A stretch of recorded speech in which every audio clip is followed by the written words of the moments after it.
বন্ধুগণ নমস্কার। প্রথমেই আমি আপনাদের অনুরোধ করব আপনারা আমার এই চ্যানেলটি সাবস্ক্রাইব করবেন এবং ভিডিওটি লাইক করবেন।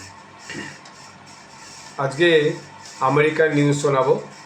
আপনারা এর মধ্যে জেনেছেন কিনা জানি না যে আমেরিকাতে গভর্নমেন্ট এখন শাটডাউনে চলছে। শাটডাউন মানে আমাদের এখানে শাটডাউন বলতে যেমন বোঝায় যে দোকানের ঝাঁপ বন্ধ, তো সেই রকমই বটে খানিকটা। যদি বলেন কেন, না সরকারের যে খরচ আয় ব্যয়ের যে একটা হিসেব, সেই হিসেবে জমা করেছে, যেটা ট্রেজারি বিল টাইপের বলা যায়, বা একটা জমা করেছে যে একটা বিল, সেই বিলটা আমেরিকান কংগ্রেসে পাস করে তারপরেই সেই বাজেটটাকে খরচ করা যায়, বা বিভিন্ন জায়গা থেকে টাকা নিয়ে সেই বাজেট অনুযায়ী রিসিপ্ট এবং পেমেন্টসটা করা হয়। এটা সব জায়গাতে সব দেশেই হয়। যখন টাকা সরকারের কম পড়ে, খরচা বেশি পড়ে, তখন বিভিন্ন জায়গা থেকে ধার নেওয়া হয়, তো সেই লোন ব্যবস্থাটাও আছে। তো বিষয়টা হয়েছে যে এইবারে ডোনাল্ড ট্রাম্পের রিপাবলিকান পার্টি আমেরিকান কংগ্রেসে যখন সেই বিল পেশ করে, সেই বিল সংখ্যাধিক্যে পাস হয়নি।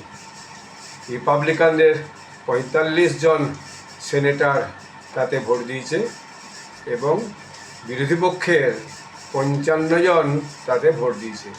মোট ১০০ জন সেনেটরের এই অনুপাতে সেই বিল পাস হয়ে গেছে। ফলে ডোনাল্ড ট্রাম্পকে গত ১ অক্টোবর থেকে দেশে শাটডাউন ঘোষণা করতে হয়েছে। শাটডাউন মানে সরকারি কাজকর্ম পরিষেবা সব বন্ধ। এবং এই যে সরকারি কাজকর্ম পরিষেবা সব বন্ধ করে দেওয়া হয়েছে, তার মানে সরকারি কর্মচারীরা বেতন পাবে না, তারা সরকারি অফিসে কোনো কাজ করবে না, তারা অফিসে যাতায়াত করবে না, তাদের যে পারিবারিক খরচ, সেই পারিবারিক খরচ তারা পাবে না। জানি না তারা সেপ্টেম্বর মাসের বেতন পেয়ে তারপর শাটডাউন করেছে কি না, তাহলে তো আরও মুশকিল হবে। তো আমেরিকাতে ৯ লক্ষ সরকারি কর্মচারী, 9 lakhs government employees are affected due to this shutdown. এই যে শাটডাউন ঘোষণা হয়েছে, এর ফলে ৯ লক্ষ কর্মচারী, আমেরিকার সরকারি কর্মচারী, তারা এর জন্য ভীষণভাবে প্রভাবিত হচ্ছে। এবং ফলে দেশে একটা ভয়ানক অসন্তোষ তৈরি হয়েছে। আমেরিকার যতই হুম্বিতম্বি করুক, মেক আমেরিকা গ্রেট এগেন, অথবা যতই অন্য দেশের লোকের উপর ট্যারিফ চাপাক, কিন্তু আমেরিকার এখন অবস্থা অত্যন্ত খারাপ। যত ট্যারিফ চাপাচ্ছে, জিনিসের দাম বেড়ে যাচ্ছে। ধরুন কোনো দেশের উপর ১০০% ট্যারিফ চেপেছে, ভারতের উপর কোনো একটা জিনিসের উপর ১০০% ট্যারিফ চেপেছে। ধরুন এই একটা ওষুধ $১০০ দাম ছিল, তার উপরে ১০০% ট্যারিফ চলছে, তার মানে সেটা আমেরিকার বাজারে $২০০ হয়ে গেছে। তাহলে যারা কাস্টমার, সাধারণ আমেরিকান জনগণ, তারা সেই ওষুধটা কী করে কিনবে? কোনো দেশে 50% ট্যারিফ জারি করেছে, তো সেই দেশ থেকে কোনো একটা সামগ্রী যখন আমেরিকায় গিয়ে পৌঁছচ্ছে, যদি তার $১০০ দাম হয়, তো সেটা $১৫০ হয়ে যাচ্ছে। ফলে বাজারে একটা ব্যাপক মুদ্রাস্ফীতি হয়েছে এবং জিনিসপত্র পৌঁছাচ্ছেও কম, কারণ সব দেশই এই ট্যারিফের জন্য এই বিকল্প বাজার খুঁজছে। বিকল্প বাজার খুঁজে অন্য জায়গায় মালপত্র পাঠাচ্ছে। যেমন ভারত এখন বিকল্প বাজারের সন্ধানে এই যে গ্লোবাল সাউথের যে দেশগুলো, সেই গ্লোবাল সাউথের দেশের সঙ্গে ব্যবসা বাণিজ্য বাড়াচ্ছে ওষুধের উপর ট্যারিফ চাপানোর জন্য। তারপর দেখা গেল কি চীন ভারতের ওষুধকে একদম ফ্রি করে দিয়েছে। আগে 30% ট্যারিফ ছিল চীনে, এখন ফ্রি করে দিয়েছে। ফলে চীনে ভারতের ওষুধ ব্যাপক সাপ্লাই হচ্ছে এবং আমাদের এখানে ওষুধ তৈরি হয়, তার র মেটেরিয়ালস বেশিটাই প্রায় চীন থেকেই আসে। চীনের সঙ্গে ব্যবসা অনেক বেড়েছে।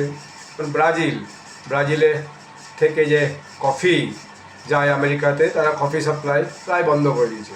ফলে আমেরিকার লোক সারাদিনে 3-4 কফি খেতে অভ্যস্ত। আমরা যেমন সারাদিনে 3-4 এখানে চা খেতে অভ্যস্ত, তেমনি আমেরিকার লোক সারাদিনে 3-4 কফি খেতে অভ্যস্ত। তারা সেই কফি আর কিনতে পারছে না, কফির দাম অনেক বেড়ে গেছে। চোরাগোপ্তা পথে যে কফি আমেরিকা দিয়ে পৌঁছাচ্ছে, তাতে তাদের যে প্রয়োজন, সেই প্রয়োজন ফুলফিল হচ্ছে না এবং তার দাম বাড়ছে। এরকম একটা পরিস্থিতি ডোনাল্ড ট্রাম্প এখন আমেরিকাতে তৈরি করে ফেলেছে। এখন এই পরিস্থিতি কতদিন চলবে বোঝা বড় মুশকিল। এই জন্যই যে এটা 1 সপ্তাহ চলতে পারে, 3 সপ্তাহ চলতে পারে, 1 মাসে চলতে পারে, আবার সপ্তাহ 8 সপ্তাহ চলতে হবে। আবার যতদিন না কংগ্রেস বসে নিজেদের মধ্যে, যতদিন না রিপাবলিকান কংগ্রেস কমিটির মেম্বার যারা সেনেটাররা তারা এবং ডেমোক্র্যাট সেনেটাররা এক জায়গায় বসে ঐক্যমতের ভিত্তিতে না আবার রাজি হয়, তারপর কিন্তু বিল পাস হবে না। এখন ডেমোক্র্যাটদের চাহিদা হচ্ছে যে হেলথ সেক্টরে ডোনাল্ড ট্রাম্পকে খরচ বাড়াতে হবে, অর্থাৎ হেলথকে সুনিশ্চিত করতে হবে, হসপিটাল যে সমস্ত পরিষেবা সেই পরিষেবাকে সুনিশ্চিত করতে হবে। কিন্তু ডোনাল্ড ট্রাম্প গোড়া থেকেই বলেছিলেন যে আমি হেলথ বাজেটে কাট করব, তো সেটা ডেমোক্র্যাটরা কোনো কারণেই রাজি নয়। এরকম আরও অনেকগুলো ইস্যু আছে, সেই ইস্যুতে এই একটা অবস্থা আছে। তো দেখা যাচ্ছে ক্রমশ ডোনাল্ড ট্রাম্প লেজে গোবরে অবস্থার মধ্যে পড়ে যাচ্ছে। এক তো পাকিস্তানের সঙ্গে যে সমস্ত কথাবার্তা বলেছে, পাকিস্তানের প্রধানমন্ত্রী এবং মিলিটারি হেড পাকিস্তানে ফিরে এসে সেসব অস্বীকার করছে গাজার যে চুক্তির ব্যাপারে, যে 20 পয়েন্ট গাজার চুক্তির ব্যাপারে বলেছে, সেটা ফিরে তারা এত জনগণের চাপে পড়েছে বলে তারা এখন অন্য সুরে কথা বলতে শুরু করেছে। আমাদের সঙ্গে যেভাবে ড্রাফট নিয়ে আলোচনা হয়েছিল আর যেটা ফাইনাল লিস্ট বের করা হয়েছে 20 পয়েন্ট প্রোগ্রামের, পিস কিপিং 20 পয়েন্ট প্রোগ্রামের, সেটা মিল খাচ্ছে না।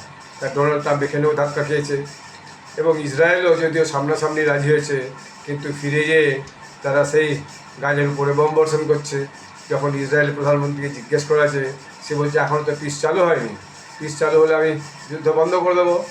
এবং গাজাতে যে 20 পয়েন্ট প্রোগ্রামের যেটা সমস্ত আরব কান্ট্রির দেশগুলোকে রাজি হয়েছে, তার 4 দিন সময় দিয়েছিল, তা 4 দিন আগামীকাল শেষ হয়ে যাবে।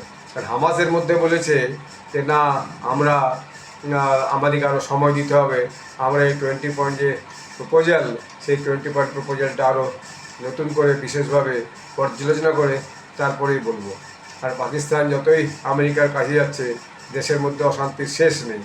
কি বালুচিস্তানে, কি কেপিকেতে, এখন তো আবার পাক অকুপায়েড কাশ্মীরে ভয়ানক অশান্তি চলছে। সেখানে গত 29 তারিখ থেকে আজ প্রায় 4 দিন হতে চললো, 4-5 দিন হতে চললো, সেখানে লক্ষ লক্ষ মানুষ রাস্তার উপর বসে আছে। সেখানে যে জয়েন্ট অ্যাকশন কমিটি, সেই অ্যাকশন কমিটির সঙ্গে সরকারের যে প্রতিনিধিরা এসেছিল তাতে কেউ রাজি হয়নি। জয়েন্ট অ্যাকশন কমিটি 38টা প্রপোজাল রেখেছে, পয়েন্ট লিখেছে, পয়েন্ট অফ ভিউ। সে 38টা পয়েন্ট অফ ভিউ পাকিস্তান রাজি এখন একদমই হয়নি। তো সেটা আরও পাকিস্তান আরও গভীর সংকটের মধ্যে চলে যাচ্ছে। কিন্তু পাকিস্তানটা আজকে বিষয় নয়, বিষয়টা আমেরিকা। যদিও তা আমেরিকা এই যার সঙ্গেই বেশি হরম মরম করতে যায়, তারা এই নিজেদের দেশের মধ্যে বিপদে পড়ে যায়। এইরকম একটা কন্ডিশনে আমেরিকার জনগণ এখন ব্যতিব্যস্ত হয়ে গেছে, ভয়ানক মুদ্রাস্ফীতি হয়েছে, মানুষের হাতে টাকা নাই, কাজ নাই, এবং যারা সরকারি কর্মচারী তাদের বেতন নাই, তারা ঘরে বসে আছে। একটা যাকে বলে দেশটার মধ্যে অচলাবস্থা শুরু হয়েছে।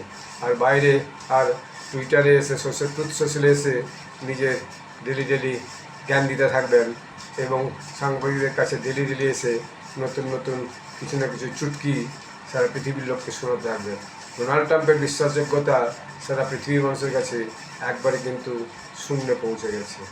যাই হোক, আপনারা সবাই ভালো থাকবেন। ধন্যবাদ।